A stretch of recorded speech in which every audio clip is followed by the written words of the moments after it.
On this video, we will talk about the equation of a circle. So before we talk about the equation of the circle, let's just review what is a circle. Well, under the introduction question, it says, let's consider the circle below and let's describe it. That's the first thing that we want to do. Well, in any circle, we will always have the center point, which in this case, our center point or the center of the circle. In this case, is defined as -1, 3. Now, another thing that we can say about the circle is that the circle has a point.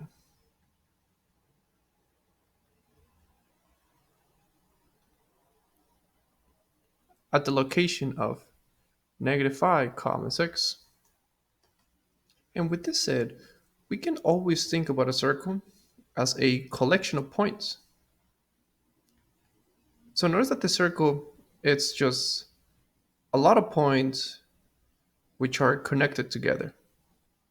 So we can think about a circle as the collection of points that are equidistant to the center.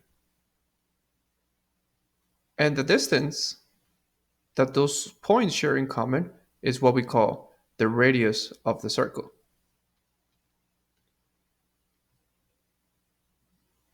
Which in this case, the radius of the circle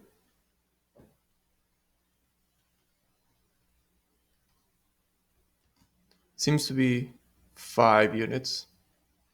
And this is what we can use to describe the circle. So a circle is just a combination, a collection of points that are equidistant to a certain point, which we call it the center. So if I were to draw the distance from this point to this point, it will still be 6 because that is what we refer to as the radius. And we have also answered question B, just find the radius of the circle. And one thing to understand is that whenever we want to describe the circle, anytime we want to describe a circle, or even if we want to define a circle as well, all we need are 2 points or 2 ideas. We need the center of the circle that will give us the location of the circle. And in addition to that, we need the radius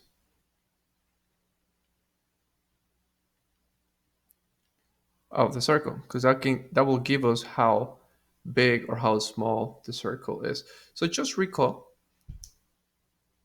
it's a circle, a collection of points which are equidistant to a center, which are equidistant to a point, which we call the center. And in order for us to properly define a circle, we need 2 things. We need the center of the circle and we need the radius of the circle. So keep that in mind as we're going through this lesson. But before we actually start discussing the equation of the circle, we have to review something from Algebra 1, and that is algebraic manipulation. More specifically, we want to review how to complete the square. So completing the square, it is a tool that we use for equations which are written to the second exponent, which we do have it here. So let's just review that skill. So let's just review, can we solve the following expression by completing the square? So here we're going to write down the steps that we do to complete the square. Well, anytime we want to complete the square, we have to make sure that the leading coefficient of the variable that is raised to the second exponent is equivalent to 1, which notice that that is true. So the leading coefficient is 1, so we're good. Now that we know that that is what we have, we can start performing the actual procedure, where the first step is to isolate the variables.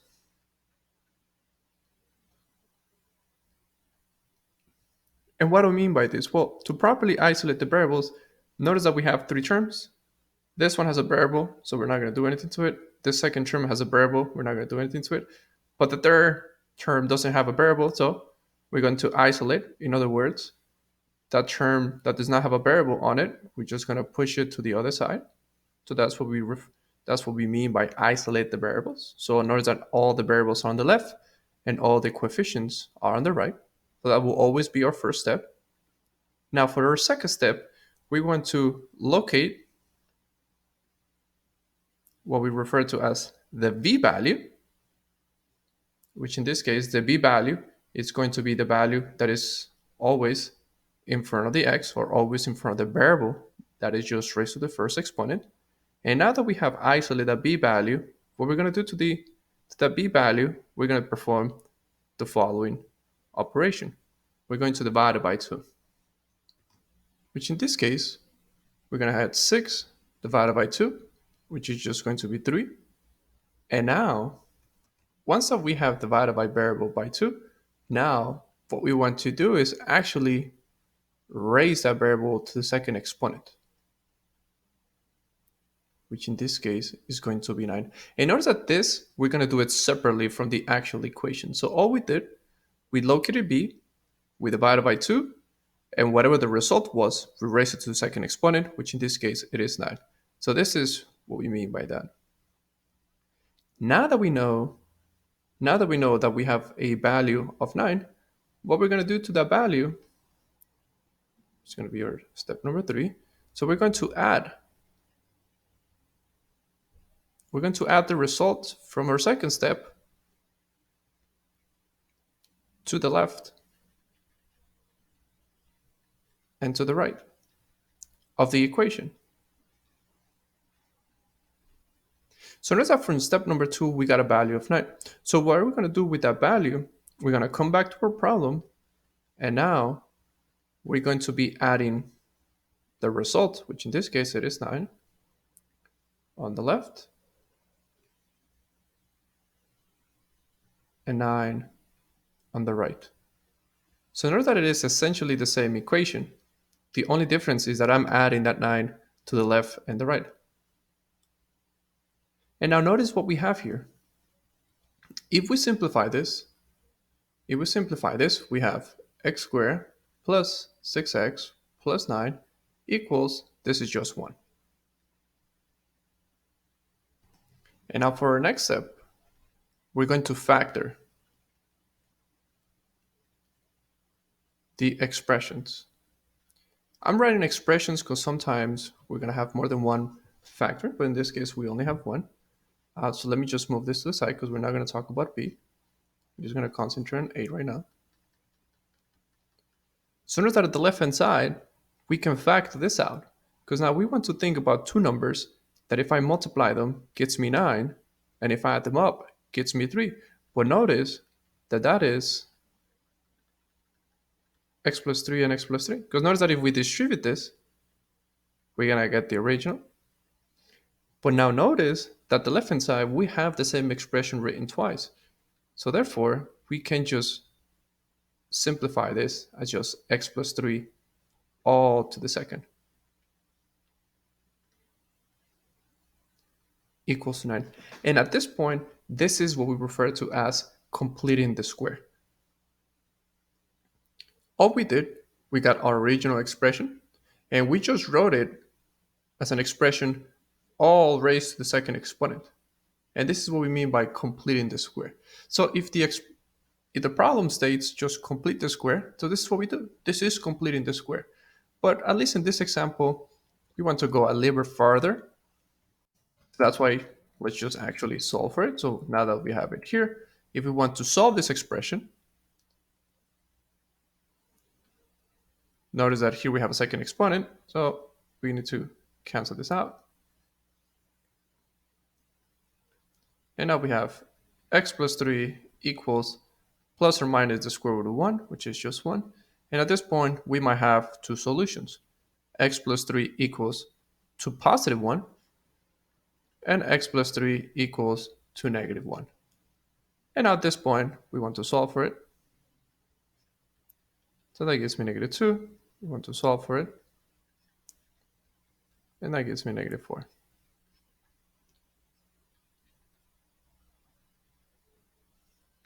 But again, what we wanted to do is at least get you to this point.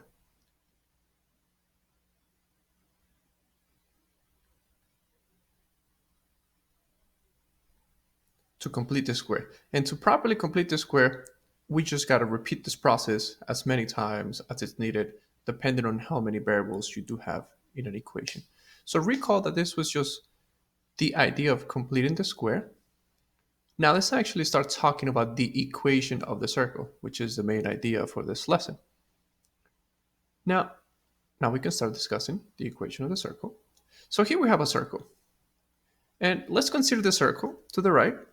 And now, is it possible to find the distance between the center of the circle, which notice that the center of the circle, we're going to use the variables h and k, and a point of the circle, which is x and y? Is it possible for me to find the distance between the center and a point of the circle? Well, if we want to find the distance from the center to a point of the circle, perhaps we want to use the distance formula. Where we call that distance formula, it stays x1 minus x2 to square plus y minus y2 all squared. So this is the distance formula, because if we want to find the distance between the center and the point, it's equivalent for us to just think about the distance between 2 points. So let me use a different color here. Let me call x and y my x1 and y1, and let me call h and k my x2, y2. So I can just plug it into the distance formula. All right, so let's find the distance between those 2 points. x1 minus x2, which in this case is going to be x minus h square, plus y1 minus y2, which in this case is going to be y minus k all square. And this will be the expression that we can use to find the distance between the center and the point. So this is an expression that we can use to find the distance between the center and a point in the circle.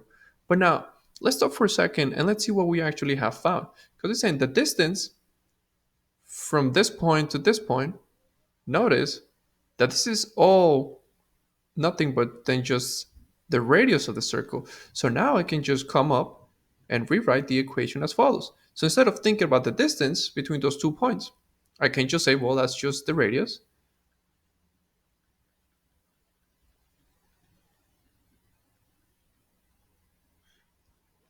So the radius of the circle can be seen as the distance between the center and the point. And now, to properly get the equation of the circle, we're just going to polish this a little bit further. We're going to raise the expression on both sides to the second. That way the root cancels out with the exponent. And now notice that we have the equation of the circle, which I know that some of you have seen it as follows. We usually put the r square on the right hand side.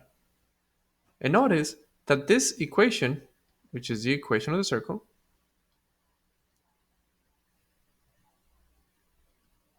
this fits the characteristic that we discussed at the beginning of the lesson, because we said that the circle,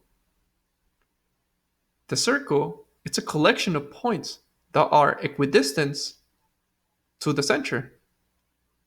And that distance is the radius. And that's exactly the idea that we use here to properly come up with the equation of the circle.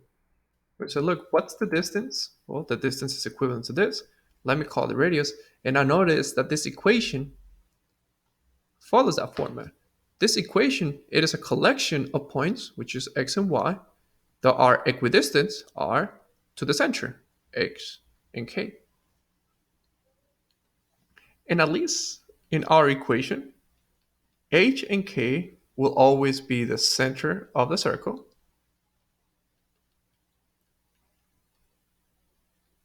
And x and y are just a point on the actual circle.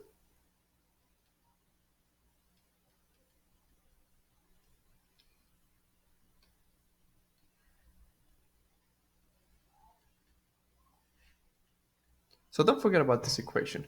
Again, maybe you have seen it before, but it's not just a matter of memorizing equation. Try to understand where it comes from. This is just the distance between the center and a point. That's all it is for the equation of the circle. Now let's use the equation of the circle, because again, In order for me to define a circle, all I need to know is the center of the circle, perhaps not a point, but this is at least what we can use. But to define a circle, we need two things. We need the center of the circle, should be 1, and also we need the radius of the circle. Those are all the only variables that are present here. As long as I know the radius and I know the center, I can define the equation of the circle.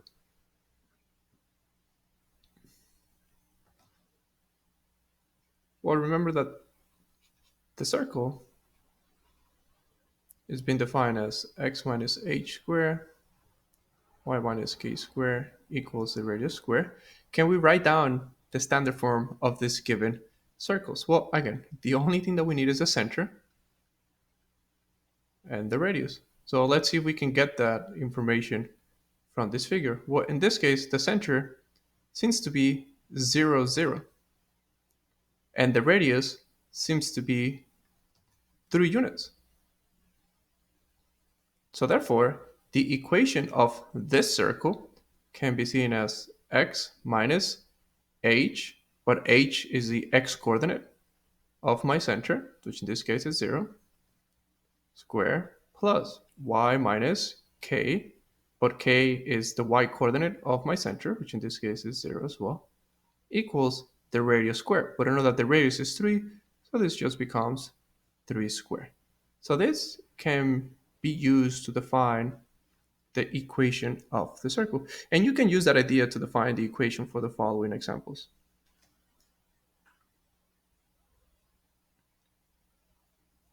Under example 3, notice that again, what we need is the center and the radius. Under example 3, we definitely have the center.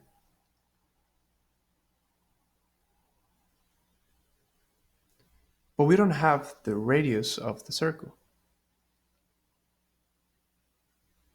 Do we have an equation for the radius of the circle? Well, notice that we have defined the radius of the circle. Again, the radius of the circle, we define it as just x minus h squared plus y minus k squared. So as long as you have a point and the center, you can always define the radius. And that's what you want to be using under example 3. I'll let you think about that. One example that I do want to put emphasis on is example 4. That's why I'm going a little bit fast on example 3.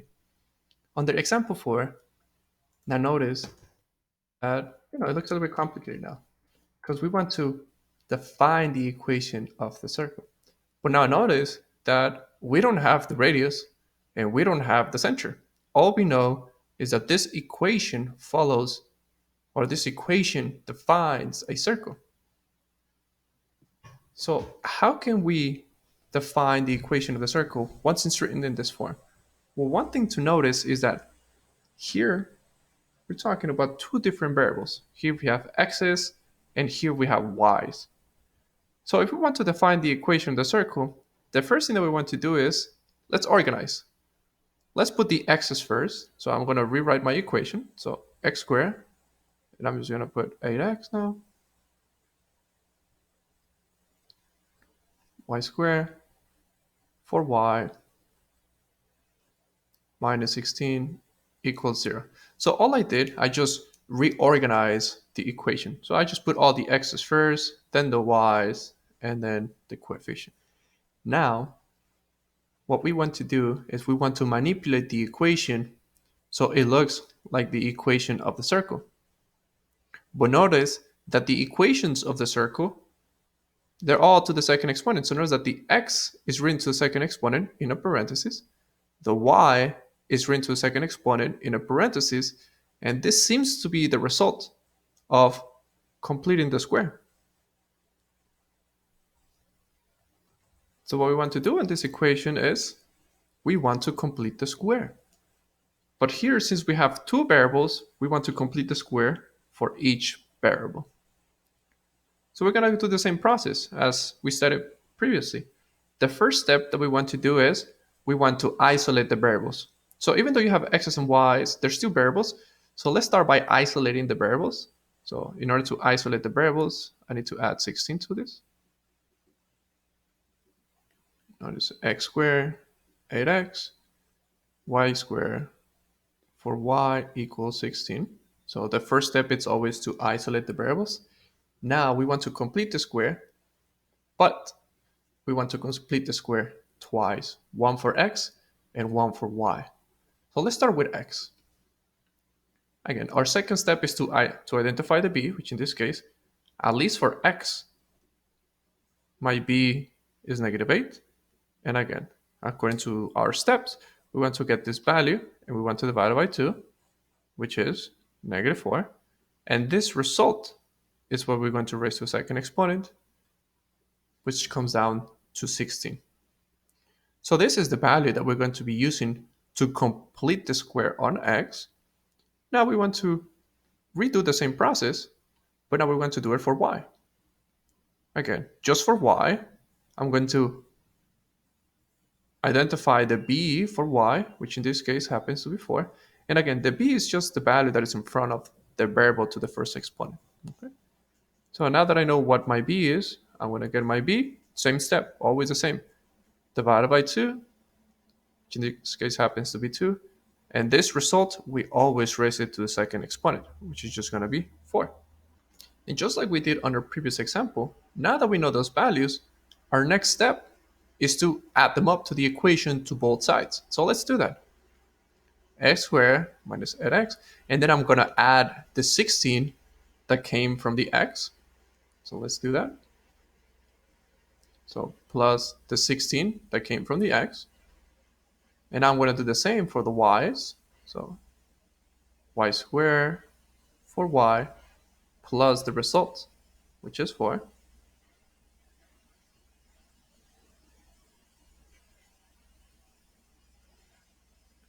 Equals 16. But remember that whatever we do to one side, we got to do it to the other. So just like we added 16 on the left, I also have to add 16 on the right.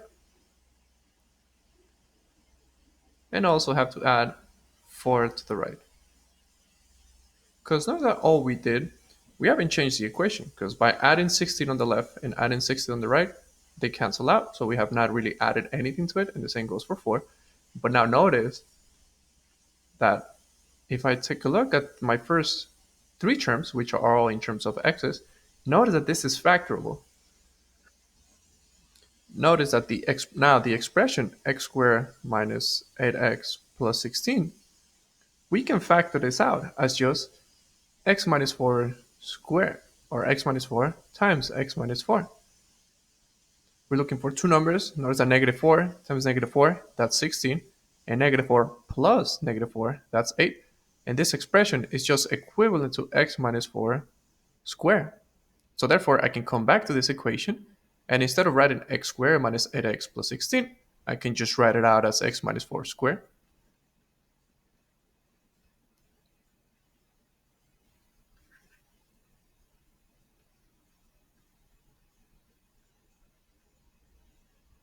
And now, if I take a look at the next 3 terms, notice that now the expression y squared plus 4y plus 4, I can factor this out as just y plus 2 times y plus 2. Notice that if I put a FOIL, I would get the same expression. And now, this is equivalent to just y plus 2 squared. So we're going to come back here, and instead of writing all this expression, I can just rewrite it as y plus 2 squared. And now, 16 plus 16 plus 4, well, that's equivalent to just 36. And now notice that the way that we have rewritten our equation, it definitely fits the standard form of the circle, because we have x minus h squared and y minus k squared equals r squared. That's exactly what we do have here. So let me just rewrite this expression. So it'll be x minus 4 squared plus y minus negative 2 squared equals 36. Well, that's 6 to the second. And now notice that I did a little bit, that I did this thing. Instead of doing as a plus, or is a minus minus? Because the equation of the circle is defined as y minus k. So in this case, 4, it is my h, and negative 4, it is my k. In this case, r is equivalent to 6. Because notice that if we would have left it as y squared plus 2, we want our equation to be in terms of a minus. So we got to rewrite this plus in terms of a minus, which is minus minus. So this minus is from the equation, and this minus is for the value. So let's just recap. So now, what do I know about this circle? Well, I know that the circle has a center at 4 comma negative 2, because that's my value of h is 4, my value of k is negative 2.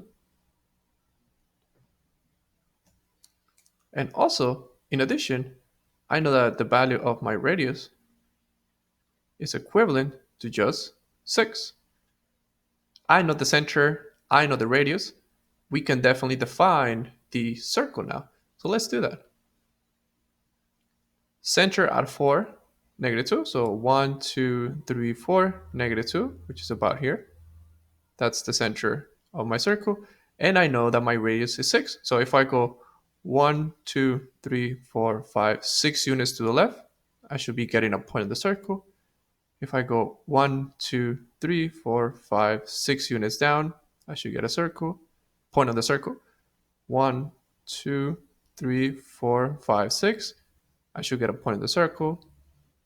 1, 2, 3, 4, 5, 6. I should get a point in the circle.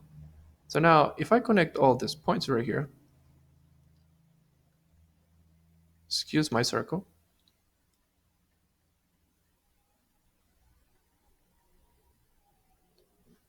now we have properly defined the circle that was expressed by this original equation now. And all we did, we completed the square for x, we completed the square for y, and we rewrote the equation in standard form.